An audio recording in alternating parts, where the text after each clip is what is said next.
బెంగళూరు మధ్య మేము రైలు సేవలు అందుబాటులోకి వచ్చాయి. అనంతపురం రైల్వే స్టేషన్లో ఈ రైలును MP Ambika Lakshmi Narayana, Guntakal railway DRM Chandrasekhar Gupta, జిల్లా collector doctor V Vinod Kumar, ఇతర ప్రజాప్రతినిధులతో కలిసి ప్రారంభించారు.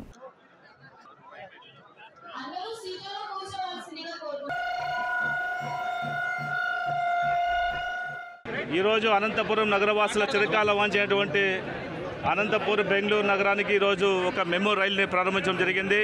మేము ఎన్డీఏ ప్రభుత్వం వచ్చిన తర్వాత కరెక్ట్గా ఈ వాటికి సంవత్సరం పూర్తిగా అయింది కాబట్టి ఈ సంవత్సర కాలంలో ఒక మేజర్ మేము అవకాశం తీసుకొని ఈరోజు రైలుని ప్రారంభించడం జరుగుతుంది. ఈ రైలు ద్వారా నిత్యం కరువు కాటకాలతో ఉన్నటువంటి అనంతపురం జిల్లాలో ఉన్నటువంటి రైతన్నలు కావచ్చు, అదేవిధంగా కూలీలు కావచ్చు, విద్యార్థులు, యువత, అదేవిధంగా నిరుద్యోగులు, అదేవిధంగా ఇక్కడ నుంచి వచ్చినటువంటి వ్యాపారస్తులు అందరికీ కూడా ఒక సువర్ణ అవకాశం లభించింది. కేవలం 50 రూపాయలతోటే అనంతపురం నుంచి బెంగళూరు వెళ్ళే అవకాశం లభించింది. అది కూడా బెంగళూరు నగరంలో ఉన్నటువంటి మెయిన్ స్టేషన్కి వెళ్తుంది ట్రైన్ కూడా. కాబట్టి అందరూ కూడా సంతోషంగా ఈరోజు